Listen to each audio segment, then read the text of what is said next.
would describe our relationship as being very lighthearted and relaxed. We just like to get along and have a good time, and we both love to spend time with family, so I feel like we're always getting together with them.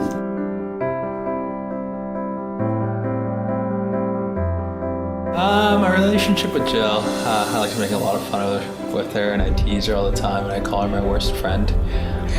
But reality is, if I had to pick my best friend, it would be her. I do everything with her, whether it is going to the gym in the morning or golfing or what may be. She's actually truly my best friend.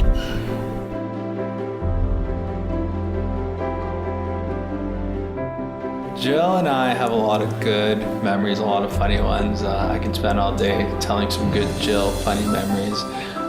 Seeing as we're in Guatemala, I'll share the funniest one we have from being here. We climbed the volcano Pacaya, and it was her and my parents were climbing up the volcano having a great time, and she wanted to be so tough, and she wanted to get up to the top of the volcano because she wanted to say she'd do it. But then the horse was right beside her, and she was just so tired that she had to climb onto the horse, and she was half crying, half happy that the horse was there, but she made it to the top and she was happy. We took a lot of pictures, and then she didn't want anybody to hear the story. But after that, we called her the princess of the forest. But it was a funny memory that we share, and it's kind of special because it was you. My favorite memory with Alvy would be when he proposed. Because it was here in Guatemala, and it was so sweet and unexpected, and it was just the two of us, so I really enjoyed that time. So Jill and I, we got engaged 2 years ago, just over 2 years ago here in Guatemala.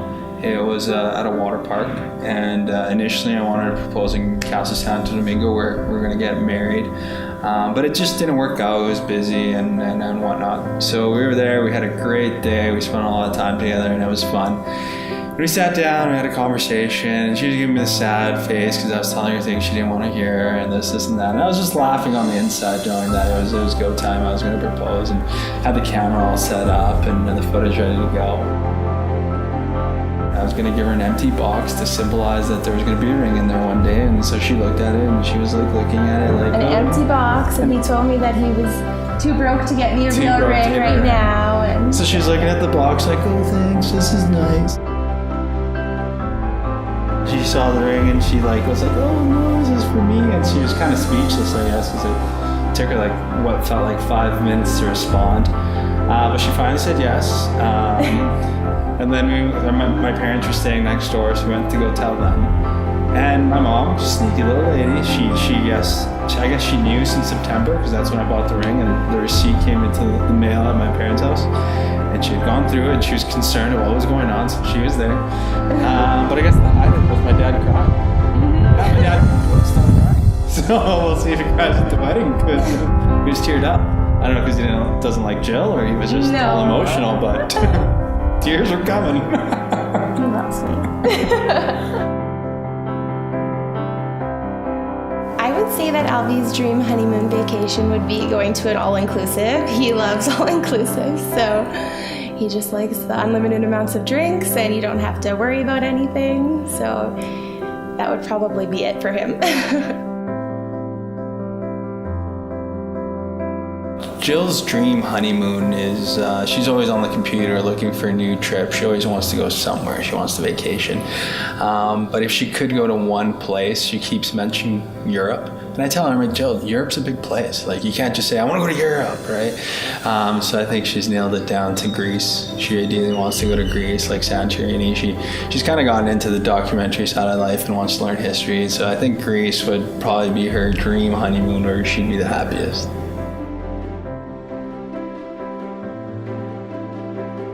One thing that I can't stand about Alvy would probably be that he's incapable of properly loading a dishwasher.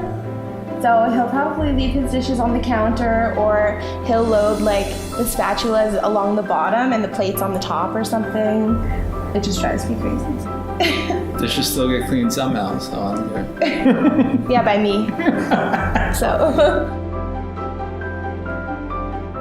One thing that I dislike or hate about Jill, there's a lot, really, tons. But her favorite thing, seeing that she brought up a household item, is that she doesn't change the garbage. She will look at it, she will fill it up and continue to fill it and not change it. And then she'll pull out the garbage, take the bag out and not put a new bag in. So now I just play a game of how long will it take Jill to change it and watch or say something, but yeah. He never takes it out, so I eventually do it anyways.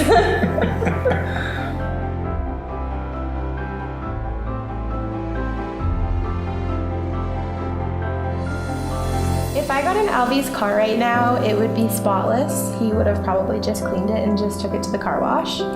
And the only thing in it would probably be golf clubs.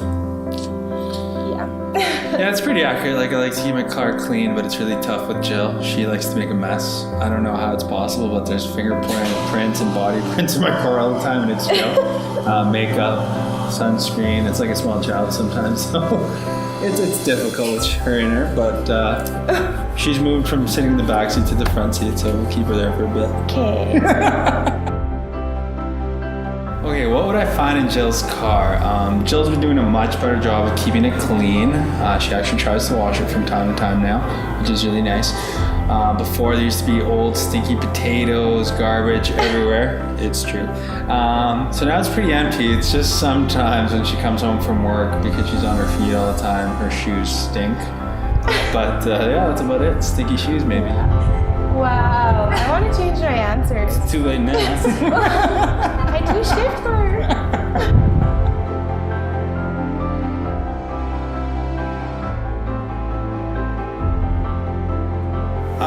It's a little frustrating getting in the car with Jill. Sometimes she drives like a grandma because she's scared to like just switch lanes, and she'll be busy talking or listening to her music. Then it's like, oops, I missed the turn. That's like, Jill, come on. But like, I've seen my mom drive, and my mom goes like 20 kilometers per hour. So in that sense, Jill's a good driver. She doesn't get to drive when we have to go places. I just don't slow down for potholes. Oh yeah, she loves to hit potholes. She actually moves into them. On accident.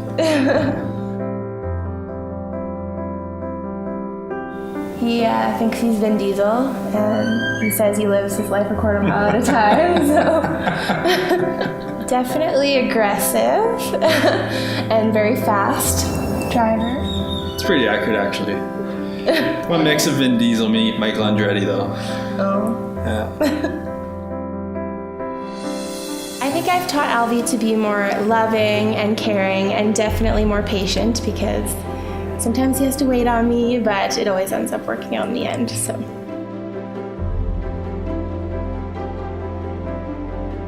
I would say that Alvy has taught me how to be more assertive, more independent, and just how to deal with problems on my own as opposed to always asking for help. So I appreciate that. He's taught me that. What have I taught Jill? So in life, we were actually talking about this the other day, that she's taught me a lot of things, more on the softer side of life. Like, she's very caring and all that good stuff, and it's kind of rubbed off on me. But when we look at what I've taught her, it's almost on the other side of the spectrum. So I've kind of taught her to be a little bit more assertive and sometimes a little too aggressive. She gets aggressive at home, but I guess it's my fault because I taught her that. But I'm actually really proud of her. She used to be really shy and scared to deal with situations, but now she's become really independent, and she'll go out and put up a little fit, but she'll get things done. So yeah, I think I played a little role in that. The things I love most about Alvy would probably be his charm and his knowledge. He gives great advice, and he always motivates me to be the best version of myself. That's nice of you. Thanks.